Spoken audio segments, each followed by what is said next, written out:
Hi అండి, నమస్తే. Welcome to current affairs light YouTube channel. ఇవాళ మన క్లాస్లో రీసెంట్గా జరిగినటువంటి కరెంట్ అఫైర్స్లో ఇంపార్టెంట్ కాన్సెప్ట్ నేర్చుకుందామండి.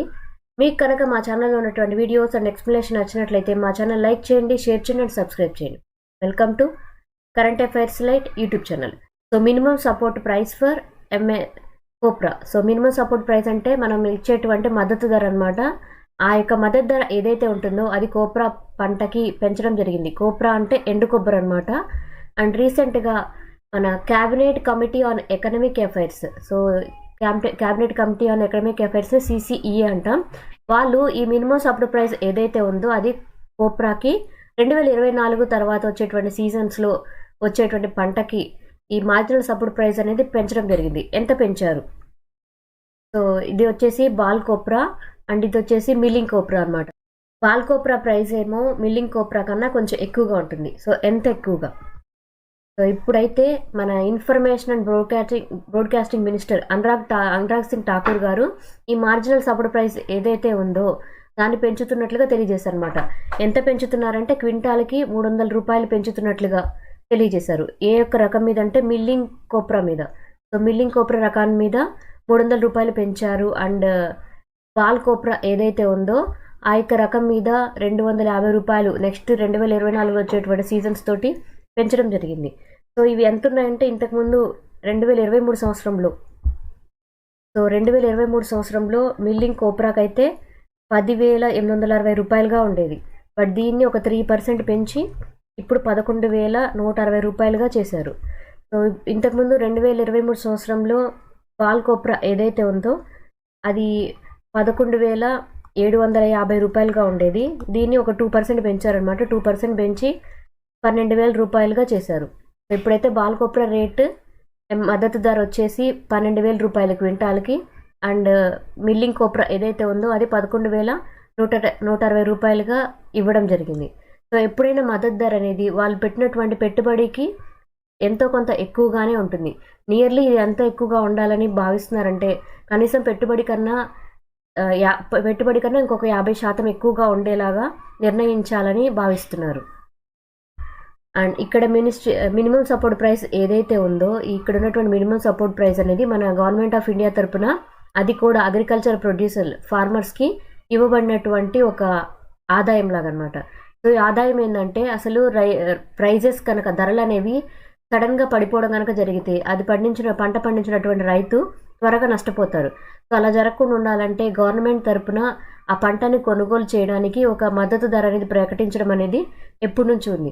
సో బయట కొనేటువంటి వ్యక్తులు దళారులైనా సరే ఈ కనీసం ఈ మినిమం సపోర్ట్ ప్రైస్ కన్నా ఎక్కువగానే ఇవ్వాలి తప్పించి దీనికన్నా తక్కువగా ఇవ్వకుండా ట్రై చేస్తూ ఉంటారు. సో ఎప్పుడైతే దీనికన్నా తక్కువగా ఇస్తారో అక్కడ ఖచ్చితంగా రైతుకి అన్యాయం జరుగుతుంది అనమాట. సో ఇక్కడ మనకి cabinet committee of economic affairs ఏదైతే ఉందో సో వాళ్ళు ఏం చేస్తారంటే ప్రతి ఒక్క పంటకి కూడా ఆ సీజన్లో వచ్చేటువంటి పంటకి పంట పండక ముందే విత్తనాలు వేసేటప్పుడే ముందుగానే ఆ యొక్క ఏదైతే మినిమం సపోర్ట్ ప్రైస్ ఉందో ఆ అమౌంట్ అనేది ముందుగానే అనౌన్స్ చేస్తారన్నమాట. సో అలా అనౌన్స్ చేసినప్పుడు ఏంటంటే commission for agriculture cost and prices ద్వారా వాటి యొక్క మద్దతు ధర అనేది ముందుగానే తెలియజేస్తే ఆ మద్దతు ధర దేనికి ఎక్కువగా ఉంటే ఆ యొక్క పంటని రైతులు ఎక్కువగా పండించడానికి ఇష్టపడుతూ ఉంటారు. ఇక్కడ CACP ఏదైతే ఉందో అది ministry of agriculture and farmer వెల్ఫేర్కి చెందినటువంటి ఒక అనుబంధమైనటువంటి ఆఫీస్ అనమాట. అంటే వాళ్ళ పరిధిలోనే వర్క్ చేస్తుంది. And food corporation of India and దాంతోపాటు ప్రతి స్టేట్లో ఉండేటువంటి స్టేట్ గవర్నమెంట్ ఏజెన్సీస్ ఏవైతే ఉంటాయో వాళ్ళు ప్రతి పంట కాలంలో కూడా కనీసం మద్దతు ధర అనేది ఇస్తూ ఆ యొక్క పండించినటువంటి ధాన్యాన్ని కొనుగోలు చేయాలి అనేటువంటి రూల్తో వర్క్ చేస్తూ ఉంటారనమాట. సో మన దేశంలో ప్రతి ఒక్క రాష్ట్రంలో ఉన్నటువంటి గవర్నమెంట్ ఏజెన్సీస్ అయినా ఫుడ్ కార్పొరేషన్ ఆఫ్ ఇండియా అయినా గవర్నమెంట్ నిర్ణయించినటువంటి యొక్క మినిమం సపోర్ట్ ప్రైస్ ఏదైతే ఉందో దానికి తగ్గట్టుగానే వాళ్ళ ధరలు నిర్ణయించి ధాన్యాన్ని ఏవైతే ఉంటాయో పండించినటువంటి పంటని కొనుగోలు చేయాల్సి ఉంటుంది. అండ్ ఇక్కడ కమిషన్ ఫర్ అగ్రికల్చర్ పరంగా కాస్ట్ అండ్ ప్రైజెస్ ఏవైతే ఉంటాయో అవి ఇప్పటికీ నియర్లీ 22 రకాలైనటువంటి అత్యవసర పంటలకి రేట్ అనేది నిర్ణయిస్తుంది అనమాట. సో అది కూడా ఏంటంటే ఫెయిర్ అండ్ రెమ్యునేటివ్ ప్రైజెస్ అనేది ఇస్తారు. అంటే పెట్టుబడి సాయం కన్నా చాలా ఎక్కువగానే ఉండే విధంగా మద్దతు ధరని నిర్ణయిస్తారు. కానీ ఈ మద్దతు ధర అనేది రేట్లు పడిపోయినప్పుడు అయితే బయట ఉండేటువంటి రేట్ల కన్నా కూడా కనీసం గవర్నమెంట్ ఇచ్చే ధర అనేది కొంచెం ఎక్కువగా ఉంటుంది. కానీ ఓపెన్ మార్కెట్లో కొన్నిసార్లు బయట ఎక్కువ ధర ఉన్నప్పుడు గవర్నమెంట్ ఇచ్చేటువంటి ఈ ఎంఎస్పి ఏదైతే ఉందో అది తక్కువగానే ఉంటుంది. కానీ పంట నష్టపోయినా సరే రైతులకి నష్టం అనేది కలగకుండా ఉండడం కోసం కనీస మద్దతు ద్వారా కొన్నిసార్లు ధాన్యం అనేది కొనుగోలు చేస్తుంటారు. సో రైతులు నష్టపోకూడదని మాత్రమే ఈ ఎంఎస్పి యొక్క ఆమోదం అనేది ఎక్కువగా ఉంటుంది. సో నియర్లీ ఇప్పుడైతే 14 రకాలైనటువంటి పంటలు, 14 రకాలైన క్రాప్స్ అనేవి ఖరీఫ్ సీజన్లో అండ్ 6 రకాలైనటువంటి క్రాప్స్, ఏవైతే 6 రకాలైనటువంటి పంటలు రబీ సీజన్లో గుర్తించబడ్డాయి. అండ్ 2 రకాలైనటువంటి వాణిజ్య పంటలు కూడా ఈ యొక్క ఎంఎస్పి కింద మద్దతు ధర ద్వారా నిర్ణయించబడతాయి అన్నమాట.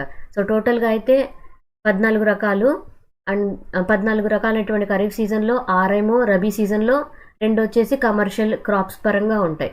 అండ్ మొత్తం వచ్చేసి 22 మెయిన్గా ఉండేటువంటి ఐటమ్స్ అన్నిటికీ కూడా ఆ పంట కాలాలకు ముందే ఆ మద్దతు ధర అనేది నిర్ణయిస్తూ ఉంటారు. అండ్ ఇక్కడ సెంటర్ అయితే ఈ ఎంఎస్పీస్ ఏదైతే ఉందో నియర్లీ 23 కమోడిటీస్ మీద ఇవ్వడం జరిగింది. సో 23 అంటే 7 రకాలైనటువంటి సిరల్స్ అనమాట. పప్పు ధాన్యాల్లో ప్యాడీ సిరల్స్, వీట్, మెయిజే, మొక్కజొన్న, వజ్ర, జోవర్, రాగి, బార్లీ ఇవన్నీ అనమాట. సో పల్సెస్లోనేమో 5 రకాలైనటివి చెనా, అర్హర్, అర్తూర్ దాల్, ఉరద్ దాల్, మూంగ్ దాల్ అండ్ మసూర్ దాల్ ఇవన్నిటి మీద కూడా మద్దతు ధర అనేది ఇవ్వడం జరిగింది. అండ్ 7 రకాలైనటువంటి ఆయిల్ సీడ్స్, సో నూనె గింజలు అనమాట. ర్యాప్ సీడ్ మస్టర్డ్ ఒకటి, అంటే ఆవాల్లోని ఇది ఒక రకం అనమాట. Groundnut, soybean, sunflower, sesamum, sunflower, niger seed వీటన్నిటికీ చెందినటువంటి ఏవైతే ఉంటాయో నూనె గింజలు, వాటి మీద కూడా కేంద్ర ప్రభుత్వం మద్దతు ధర అనేది నిర్ణయిస్తుంది. అండ్ 4 రకాలైనటువంటి కమర్షియల్ క్రాప్స్ అనమాట. అంటే ఇవి వాణిజ్య రకమైనటువంటి పంటలు. అవి cotton, sugar cane, khopra. So khopra కూడా ఒక రకమైనటువంటి వాణిజ్య పంటే. అండ్ రాజూట్, ఇది కూడా కమర్షియల్ పంట కిందకే వస్తుంది. మనకి కాటన్ అండ్ షుగర్ కేన్ అనగానే ఖచ్చితంగా ఇది కమర్షియల్ క్రాప్ అని గుర్తుపడతాం.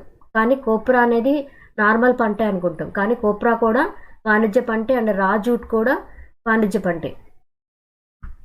సిగ్నిఫికెన్స్, అసలు ఈ యొక్క మద్దతు ధరని ప్రకటించాల్సినటువంటి అవసరం ఏంటి?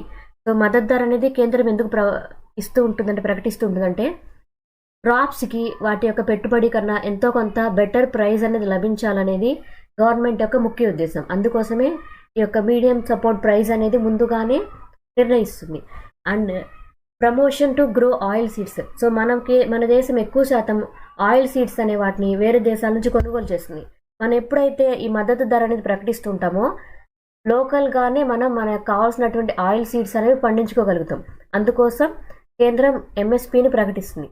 అండ్ క్రాప్స్ డైవర్సిఫికేషన్, సో కొన్ని పంట కాలాల్లో రైతులు కనుక ఒకే రకమైనటువంటి పంటను చూస్ చేసుకుంటే మిగిలిన రకాలైనటువంటివి పండించకపోతే మనం ఆ యొక్క పంటలు అనేవి వేరే దేశాల నుంచి కొనుక్కోవాలి. సో అప్పుడు మనకి నష్టం ఎక్కువగా ఉంటుంది అనమాట. సో అలా కాకుండా ఎవరు ఎంత పండిస్తే మన దేశానికి కావాల్సినటువంటి అవసరాలన్నీ తీరుతాయి అని ముందుగానే డెసిషన్ తీసుకొని దానికి తగిన విధంగా ఎంఎస్పి ఇవ్వడం ద్వారా ఏ పంటలు పండించాలి, ఏ యొక్క సీజన్లో ఏ పంటలు పండిస్తే మద్దతు ధర ఎక్కువగా ఉంటుంది అనేటువంటి విషయాలను ఇస్తూ రైతులకి ఒక సూచనలు అనేవి క్రాప్ డైవర్సిఫికేషన్ ద్వారా ఇస్తారనమాట. అండ్ డిఫరెన్షియల్ రెమ్యునరేషన్ ఒకటి ఉంటుంది, ప్రొటెక్షన్ టు ఫార్మర్స్ ఒకటి ఉంటుంది. ఎందుకంటే ఫార్మర్స్ ఏ సీజన్లో కూడా నష్టపోకుండా ఉండాలంటే కనీసం వాళ్ళ పెట్టుబడి సాయం కన్నా కొంత అమౌంట్ అనేది రావడం వల్ల చాలామంది రైతులు అప్పుల బారిన పడకుండా ఉంటారనమాట. సో కొంతవరకు రెమ్యునరేషన్ అనేది ఇవ్వడం అనేది దీనిలో ముఖ్య ఉద్దేశం. అండ్ సప్లై ఇంబ్యాలెన్స్ని తగ్గించడానికి కూడా ఈ యొక్క ఎంఎస్పి నిర్ణయిస్తారు. సో సప్లై ఇంబ్యాలెన్స్ అంటే కొన్ని చోట్ల ఒకే రకమైనటువంటి పంట అనేది ఎక్కువగా ఉన్నప్పుడు అక్కడ అవసరాలకు తగినట్టు కన్నా ఎక్కువగా ఉంటుంది. బట్ కొన్ని ప్రదేశాల్లో అదే పంట చాలా తక్కువగా ఉంటుంది. సో సప్లై ఇంబ్యాలెన్స్ అనేది ప్లేస్ వైజ్గా కూడా ఉంటుందన్నమాట. సో అలాంటి సిచ్యువేషన్లో సప్లై ఇంబ్యాలెన్స్ని తగ్గించాలంటే ఎంఎస్పిని గవర్నమెంట్ పుషప్ చేస్తుంటుంది. అండ్ పల్సెస్ పరంగా, ఆయిల్ సీడ్స్ పరంగా వాటి యొక్క ఉత్పాదనని, వాటి యొక్క ప్రొడక్షన్ని పెంచడం కోసం అండ్ మన దేశం యొక్క ఇంపోర్ట్స్ని పెంచడం కోసం, అంటే మన దేశంలో ఒకే పంటను పండిస్తుంటే మిగిలిన అన్ని రకాలైనటువంటి ఉత్పాదనలు అనేవి మనం వేరే దేశాల నుంచి కొనుక్కోవాలి. అదే ఏ పంటలకి మన ఎంఎస్పి అనేది ఇస్తున్నామో ఆ పంటలన్నీ కూడా రైతులు మన దేశంలోనే పండించడానికి ముందుకొస్తే మన దేశము ఎక్కువగా దిగుమతి చేసుకోవాల్సినటువంటి అవసరం ఉండదన్నమాట. అందుకోసమే ఎంఎస్పి అనేది ముందుగానే ప్రకటించి రైతులు ఈ యొక్క పంటను పండించే విధంగా వాళ్ళని ప్రోత్సహిస్తూ ఉంటారు. And issues with India's MSP regime. So MSP అనేది ఇస్తున్నారు, ఇది మంచి విధానమే అని ఉంది, కానీ దీనివల్ల కొంత నష్టం కూడా ఉందన్నమాట. అంటే ఎటువంటి ఇస్తున్నాయి, సో మిడిల్ మ్యాన్ డిపెండెంట్ అనేది ఉండదు, ఎందుకంటే గవర్నమెంటే ఎంఎస్పీ ద్వారా ఎంతో కొంత కరెక్ట్ అమౌంట్కి తీసుకుంటుంది. సో అలా ఏదైతే సరుకు కానీ ఉత్పత్తి ఉంటుందో, పంట ఉత్పత్తి, అది కొనుగోలు చేసినప్పుడు నార్మల్గా మన పంట అనేది వేరే వాళ్ళు కొన్నప్పుడు మధ్యలో దళారులు ఉంటారు, వ్యాపారస్తులు ఉంటారు, వాళ్ళందరి యొక్క మార్కెటింగ్ అనేది పోతుందన్నమాట. సో మిడిల్ మ్యాన్ డిపెండెంట్కి నష్టం అనేది కలుగుతుంది. And ఇన్ఎఫెక్ట్లీ implemented. సో ఇక్కడ ఎందుకంటే చాలామంది ఈ యొక్క సపోర్ట్ ప్రైస్ని తీసుకోరు, ఎందుకంటే ఇది తక్కువగా ఉంటుంది కాబట్టి బయట మార్కెట్ కన్నా కూడా కొన్ని రకాలైన సిచ్యువేషన్లో మాత్రమే గవర్నమెంట్కి అమ్మాలి, లేదా మిగిలిన సిచ్యువేషన్స్లో బయట మార్కెట్లోకి అమ్ముకొని ఎక్కువ మనీ తీసుకోవాలని మాత్రమే భావిస్తారు. సో అందువల్ల ఏంటంటే సరిగ్గా ఇంప్లిమెంట్ అవ్వదు. సో గవర్నమెంటే తీసుకోవాలని లేదు కాబట్టి ఇంప్లిమెంటేషన్ అనేది కష్టంగా ఉంటుంది. అండ్ ప్రొక్యూర్మెంట్ ప్రైస్ అనేది ఎక్కువగా ఉంటుంది, ఎందుకంటే ఇక్కడ ధాన్యాన్నైనా సరుకులనైనా, ఇక్కడ తృణధాన్యాలు కావచ్చు, ఆయిల్ సీడ్స్ కావచ్చు, ఆ పంటని కొనుగోలు చేసిన తర్వాత వాటిని సేకరించి నిల్వ చేయడం అనేది గవర్నమెంట్ మీద ఉన్నటువంటి ఇంకొక బాధ్యత అనమాట. అప్పుడు ఆ సేకరించిన ధాన్యం నిల్వ చేయడం అండ్ వాటిని ఇంకొక చోటికి ట్రాన్స్ఫర్ చేయడం, వీటన్నిటి ద్వారా ఏంటంటే కాస్ట్ అనేది తీసుకుంటుంది. అంటే వాటిని స్టోర్ చేయడానికి, గూడౌన్స్కైనా వాటిని ఎక్కువ కాలం నిల్వ చేయడానికి, వీటన్నిటి వల్ల ఏంటంటే సేకరణ ధనం అనేది పెరుగుతుంది అనమాట. అండ్ అగ్రికల్చర్ వీటి పరంగా ప్యాడీని కూడా కొంతవరకు డామినేట్ చేస్తుంది అనమాట, ఎందుకంటే ఇక్కడ మద్దతు ధర అనేది ఎక్కువగా వరికి, గోధుమలకి ఉన్నప్పుడు ఏంటంటే ఎక్కువ మంది ఆ రెండు రకాలనే పండించాలని చూస్తారు. సో అలా పండించినప్పుడు ఏంటంటే మన దేశంలో కొన్ని రకాలైనటువంటి పంటలు అనేవి ఎక్కువ పండకుండా మానేస్తూ ఉంటారనమాట, రైతులు పండించడమే తగ్గించేస్తూ ఉంటారు. అప్పుడు మెయిన్లీ వాళ్ళకి ఏదైతే మద్దతు ధర ఎక్కువగా వస్తుందో, అంటే ఏదో ఒక సేఫ్టీ ఉంటుంది కదా అని ఎక్కువగా మద్దతు ధర ఉన్నటువంటి పంటలు మాత్రం ఎక్కువగా పండించాలని చూస్తారు. దానివల్ల కూడా కొంత నష్టం అనేది కలుగుతుంది అన్నమాట. సో ఇప్పుడైతే మన దేశంలో కోప్రా పంటకి మద్దతు ధర అనేది పెంచడం జరిగింది. సో మిల్లింగ్ కోప్రాకేమో 11,160 రూపాయలుగా చేశారు. అండ్ ఇంకొకటి ఏంటి బాల్ కోప్రా. సో బాల్ కోప్రాకు వచ్చేసి 12,000గా మద్దతు ధర అనేది ప్రకటించడం జరిగింది.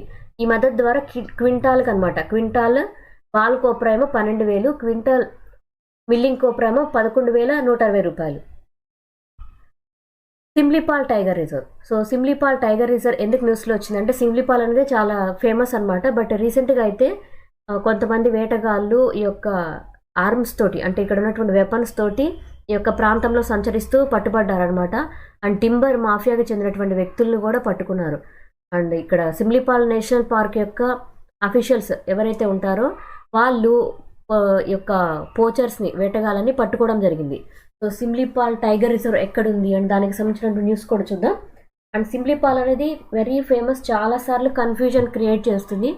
Simlipal national park, Simlipal tiger reserve, Simlipal elephant reserve, ఇవన్నీ కూడా ఈ యొక్క సిమ్లీపాల్కి సంబంధించినవి అనమాట. ఎక్కడ ఉంటుందంటే ఒడిషా. సో ఇక్కడైతే సిగ్నిఫికెంట్ బ్రేక్ త్రూ ఎక్కడుందంటే ఈ యొక్క సిమ్లీపాల్ నేషనల్ పార్క్ ప్రాంతంలో 4 వేటగాళ్ళని అండ్ ఇద్దరు ఎవరంటే టింబర్ మాఫియాకి చెందినటువంటి వ్యక్తుల్ని డిఫరెంట్ లొకేషన్స్లో అక్కడ ఉన్నటువంటి లోకల్ పోలీసులు పట్టుకోవడం జరిగిందనమాట. ఫారెస్ట్ లోకల్ ఆఫీసర్స్ ఎవరైతే ఉంటారో వాళ్ళు పట్టుకున్నారు. వీళ్ళు అక్రమంగా ఆ యొక్క నేషనల్ పార్క్లోకి ప్రవేశించి అక్కడ ఉన్నటువంటి జంతువులు వేటాడడం చేయడం అండ్ అక్కడ ఉన్నటువంటి కలప ఏదైతే ఉందో దాన్ని కూడా నాశనం చేస్తున్నారనమాట. అండ్ లొకేషన్ వైస్, సో ఇక్కడ సిమ్లీపాల్ టైగర్ రిజర్వ్ వచ్చేసి మయూర్భంజ్ డిస్టిక్ ఆఫ్ ఒడిశాలో ఉన్నటువంటి మయూర్భంజ్ డిస్టిక్లో ఉంది. అండ్ దీని యొక్క పేరు ఇవ్వడానికి సిముల్ అని ఇవ్వడానికి, సిమ్లీపాల్ అని రావడానికి ముఖ్య కారణం ఏంటంటే ఇక్కడ ఎక్కువ శాతము రెడ్ సిల్క్ కాటన్ ట్రీస్ అనేవి ఉంటాయన్నమాట. అంటే పత్తినిచ్చేటువంటి చెట్లు ఏవైతే ఉంటాయో అవి రెడ్ కలర్లో ఉండేటువంటి పత్తి చెట్లు అనేవి ఎక్కువగా ఉంటాయి అన్నమాట. సో అందుకనే సిముల్ అనే పేరుతోటి దీనికి సిమ్లీపాల్గా నేమింగ్ అనేది ఇచ్చారు. అండ్ ఇది సిమ్లీపాల్ టైగర్ రిజర్వ్ ఏదైతే ఉందో అది సిమ్లీపాల్ కుల్ధియా హర్దీగర్ ఎలిఫెంట్ రిజర్వ్లో ఒక భాగంగా ఉందన్నమాట. ఇది మెయిన్గా మయూర్భంజ్ ఎలిఫెంట్ రిజర్వ్గా పిలుస్తూ ఉంటారు.